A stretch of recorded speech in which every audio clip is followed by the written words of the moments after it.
지난 금요일입니다. 초등학교 체육관 천장 마감재가 무너졌습니다. 당시 체육 수업 중이던 아이들 위로 이 무너진 마감재가 쏟아져 내렸는데요. 아이들이 안전해야 할 학교에서 일어난 사고, 자세한 내용 날에서 취재했습니다.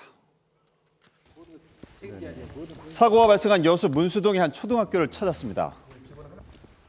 지금 이곳이 그 사건 현장인데요. 보시면은 그 천장 위쪽에 있는 벽체 부분이 아래쪽으로 떨어졌습니다. 네, 지난 금요일입니다. 오후 12시 20분경 초등학교 3학년의 체육 수업 도중 강당 천장 마감재가 무너져 내린 건데요. 이 피해 학생을 만나서 당시 상황을 들을 수 있었습니다. 진흙기 가지러 다 갔는데 잡으려다가 다 맞았어요.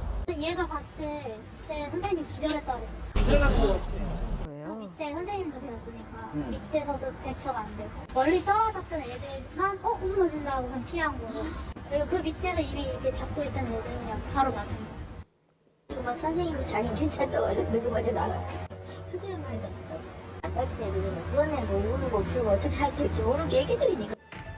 이 수업 도중 일어난 갑작스런 사고, 학생 13명과 교사 1명, 총 14명의 피해자가 발생했습니다. 도착했을 때 어떤 상황이었어요? 구급차가 한 7대 정도 이렇게 동원됐었는데 맞은 아이들도 있었습니다. 조금 열상이 있어서 출혈도 있는 학생들도 있었고 부상자로 분류된 분들은 병원으로 분산해서 이송 조치를 하였습니다. 이 떨어진 마감재를 맞은 교사는 당시 기절까지 했는데요. 안구 주의 뼈가 골절되는 상해를 입었습니다. 아이들의 경우 상태에 따라 입퇴원 중입니다. 이 강당 천장에서 떨어진 것은 바로 마그네슘 소재의 마감재였습니다. 한쪽에 떨어지면 우르르 떨어진 것 같아요. 그냥 우르르. 무실공사된 거 아니냐. 천장이 갑자기 떨어지는 것 자체가 이상하다 이 말이. 이 강당 8m의 높이에서 추락한 마감재는 20제곱미터의 크기로 상당한 무게를 가지고 있는데요. 학생들에게 가해진 피해는 더욱더 컸습니다. 천장 같은 경우는 어떤 위험도가 굉장히 높습니다. 기본적으로 10배 이상은 충격이 가해질 수가 있습니다. 높이도 있으니까요. 이 마그네슘 보드는 시공 후 관리가 어려워서 현재는 거의 사용되지 않는다고 하는데요. 일반적으로 흔히들 막 쓸 수 있는 건 아니에요. 효율성은 없다고 보는 거죠. 마그네슘 보드가. 전문가는 사고의 원인이 잘못된 시공 방식과 관리에 있다고 무조건 말합니다. 마그네슘 보드를 잘못 부착한 거라고 보시면 돼요. 타카로 고정한 거 자체가 잘못된 거죠. 그거는 힘 있는 사람이 팍 한번 쳐도 빠져버리는 거죠. 습기를 흡수하는 특징의 마그네슘 보드는 시간이 지나면서 결합이 헐거워질 위험이 높아서 관리가 중요한데요. 현장에서 보시면은 이런 식으로 튀어나왔을 거라고요. 네, 현장 시공 전문가 마그네슘 보드의 경우 탈락 위험이 높아서 접착이 중요하다고 말합니다.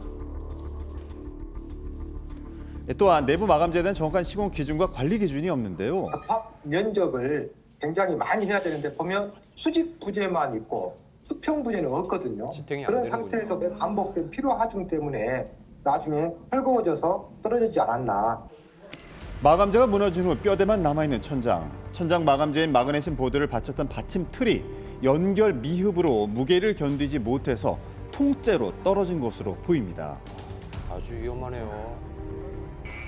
여기 보면 지금 공사 기간이 나와 있거든요. 2017년도에 준공이 됐습니다. 얼마 되지도 않았는데. 네, 이 준공된 지 6년밖에 되지 않은 체육관. 시공을 담당했던 업체를 찾아가 봤습니다. 지금 사람이 없는 것 같거든요. 네, 현행법상 교육시설 내외 부자재에 대한 세밀한 기준은 없습니다. 시공사의 설계도를 바탕으로 자재 선택이 이루어지는 건데요. 학부모들 안전관리의 문제점에 대해서 말합니다. 체육관은 지어진 지 얼마 안 됐으니까 안전하다고 생각이 들어요. 이게 왜 안전검사에서 통과가 된 건지 그게 이상한 거죠 그냥. 사고 다음 날 학교 관계자를 만났는데요. 학교 측에서 이거 하나 본 거 진짜 확인하고 받아가지고 우리가 대단히 받았네. 저희 행정실 담당자에 있어 확인해서 제가 기다리고 있거든요. 안전점검을 담당한 건 전문가가 아닌 교내 직원이었는데요. 지금 점검했는데도 불구하고 이런 사고가 났다는 얘기는 점검이 잘못됐거든요. 그럼 왜 점검이 잘못됐냐면 경험 기술이 갖지 않는 사람이 했기 때문에 만약에 전문가가 점검을 했더라면 분명히 지적이 됐을 걸로 봐요. 이 교내 직원의 육안으로 진행된 안전점검, 교육청은 해당 체육관 건물의 안전성을 A등급이라고 발표했었습니다. 교육시설법이라고 거기서는 연 2회 이상 안전점검을 실시하라고 되어 있습니다. 시설 그 안전점검 점검자를 세부적으로 자격에 대해서는 나눠져 있지 않거든요. 경찰은 학교와 시공사를 통해서 시공의 적절성과 위법 사항을 확인할 것이라고 밝혔습니다.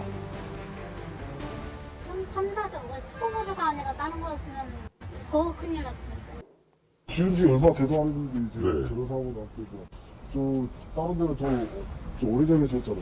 혹시나 사고 날 수도 있겠다 이런 생각 들죠. 불안할 것 같아요. 네, 코로나로 등하교가 줄었던 시기를 제외하고 지난해 상반기까지 교내 안전사고는 지난 5년 중 가장 많았습니다.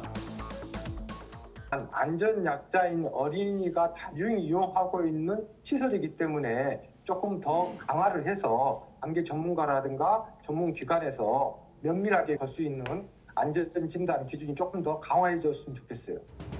안전해야 할 학교에서 일어난 참사, 언제까지 우리 아이들의 안전이 위협받아야 할까요? 오늘도 아이들은 사고가 발생한 학교로 등교하고 있습니다.